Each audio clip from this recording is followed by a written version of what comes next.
Agora vamos falar sobre a resposta humoral, que lida com linfócitos B. Os linfócitos B, ou células B, deixa eu fazê-las em azul aqui. Então, digamos que esse seja um linfócito B. Esse é um subconjunto das células brancas chamadas leucócitos. Elas vêm da medula óssea, ou melhor, vêm da bursa de Fabrícios, mas nós não queremos entrar em detalhes aqui, né? Eles possuem todas essas proteínas na superfície, na verdade, perto de 10.000 delas. Eu fiquei muito interessado nos linfócitos B, e eu vou dizer por que já já. Eles têm todas essas proteínas que se parecem com isso. Eu vou apenas desenhar algumas.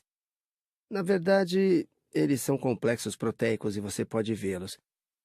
Possuem 4 proteínas separadas que nós vamos chamá-los de anticorpos ligados à membrana. Anticorpos ligados à membrana. E eu vou falar muito mais sobre anticorpos. Você provavelmente até já ouviu essa palavra, né? Muito bem. Você tem anticorpos para coisas como gripe, ou esse ou aquele vírus, e nós vamos falar mais sobre isso no futuro, mas anticorpos são apenas proteínas. São frequentemente chamados de imunoglobulinas. Imunoglobulinas. São palavras equivalentes, anticorpos ou imunoglobulinas, e são realmente apenas proteínas. Os linfócitos B possuem isso na superfície de suas membranas, eles estão ligados à membrana. Na verdade, quando as pessoas falam de anticorpos, estão falando sobre anticorpos livres que estão apenas circulando por aí, como esse. E eu vou entrar em mais detalhes sobre como eles são produzidos.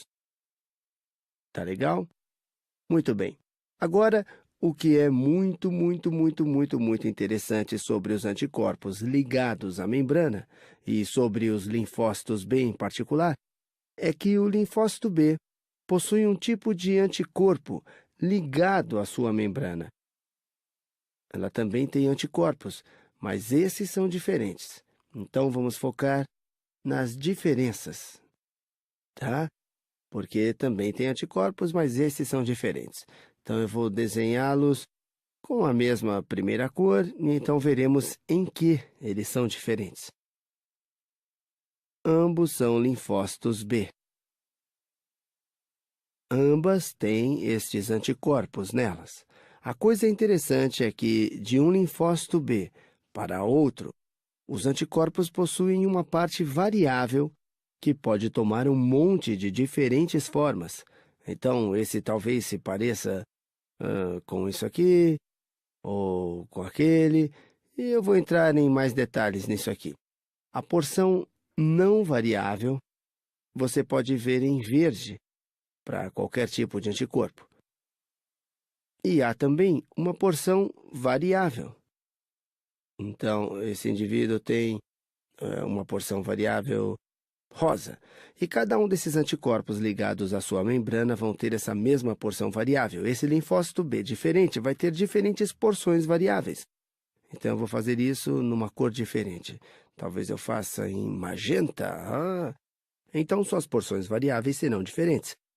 Agora, ele tem 10.000 desses na superfície e cada um deles possui as mesmas porções variáveis, mas todas são diferentes das porções variáveis nesse linfócito B. Na verdade, existem 10 bilhões de diferentes combinações de porções variáveis. Então, a primeira pergunta, e eu nem mesmo disse para que as porções variáveis são boas, né? Como essas muitas combinações diferentes surgiram?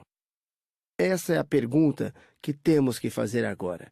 Obviamente, essas proteínas, ou talvez não tão obviamente assim, todas essas proteínas presentes na maior parte das células são produzidas pelos genes dessa célula. Então, se eu desenhar, esse é o núcleo, tem um DNA dentro do núcleo, esse indivíduo tem um núcleo, tem um DNA dentro do núcleo. Se esses indivíduos ou se ambos linfócitos B vieram da mesma linhagem germinativa, se eles vêm do mesmo ancestral de células, não deveriam possuir o mesmo DNA?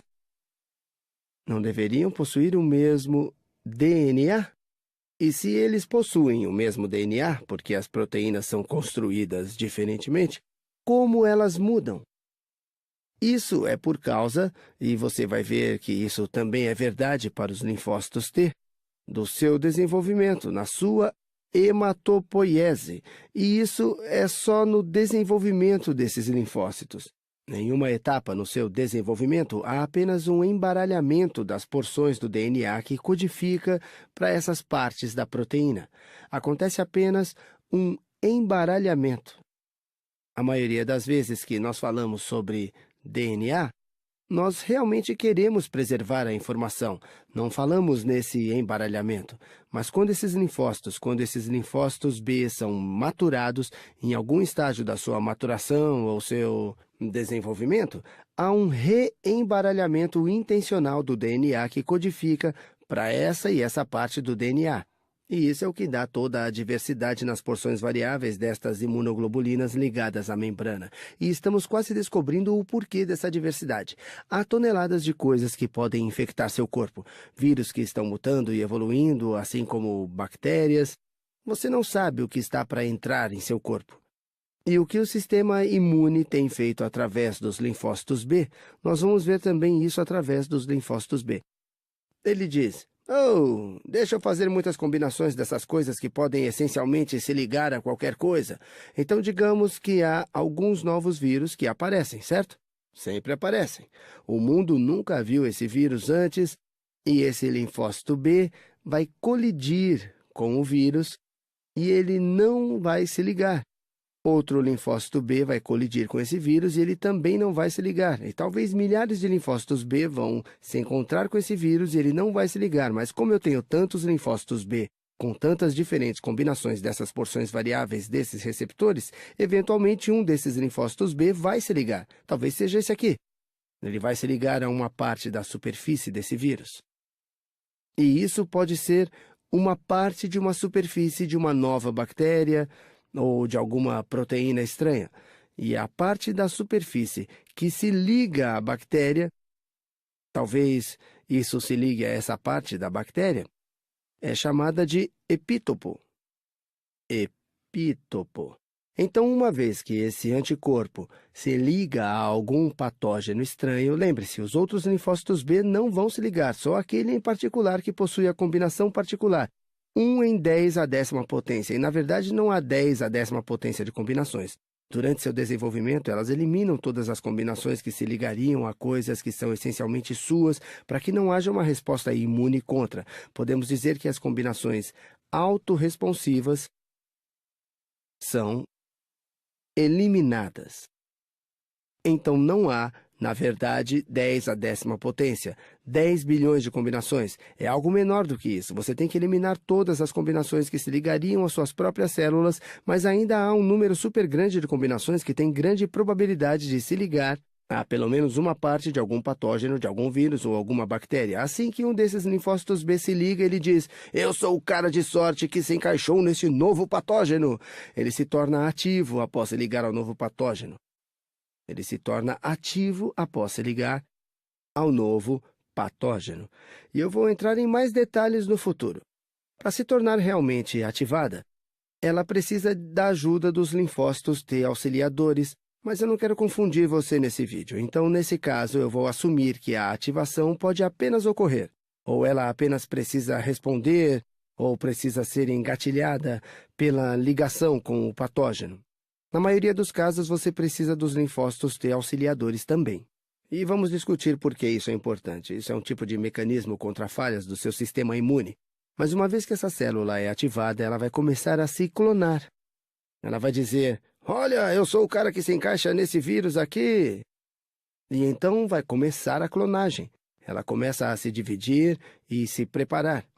Então vão surgir múltiplas versões desse indivíduo. Em todas elas, começam a se replicar e também se diferenciam. Se diferenciar significa que elas tomam papéis particulares. Então, aqui estão duas formas de diferenciação. Centenas de muitos ou milhares delas serão produzidas. E então, algumas vão se tornar células de memória, que são apenas linfócitos B que ficam por perto durante muito tempo, com o perfeito receptor, com a perfeita porção variável do seu receptor.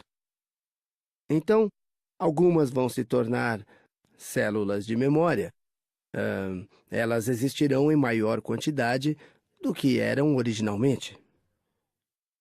Então, se esse patógeno nos invadir daqui a 10 anos, haverá mais dessas células por perto que têm mais chances de encontrá-los e começar a ser ativadas, e então algumas delas se tornarão células efetoras. E células efetoras são células que, na verdade, fazem alguma coisa. O que as células efetoras fazem?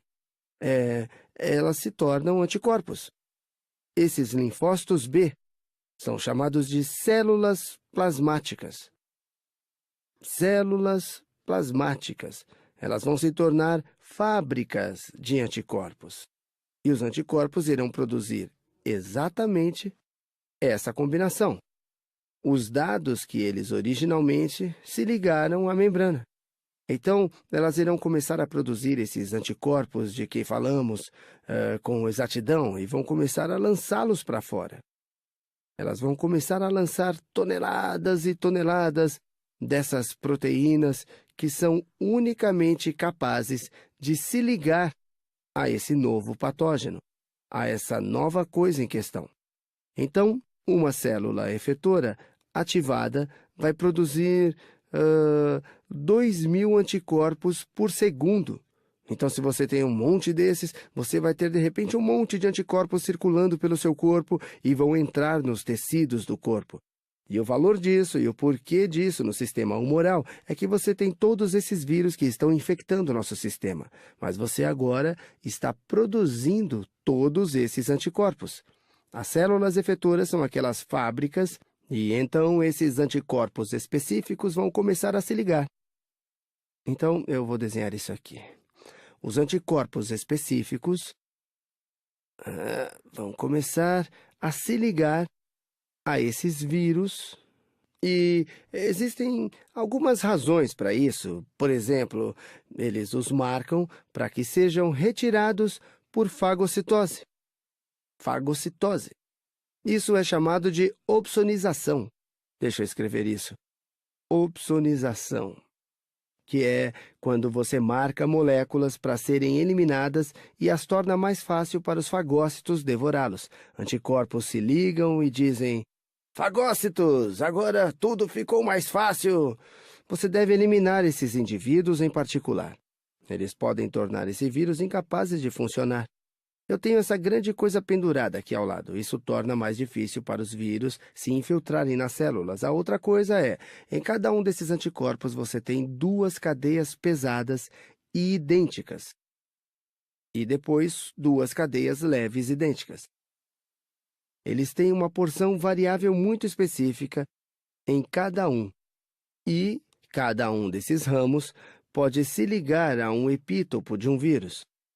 Então, você pode imaginar o que acontece se ele se liga a um epítopo e esse se liga a outro vírus. Então, esses vírus ficam grudados juntos e isso é bem mais eficiente. Não serão capazes de fazer o que eles normalmente fazem. Não serão mais capazes de entrar nas membranas celulares e estarão perfeitamente marcados. Foram opsonizados e esses fagócitos podem devorá-los.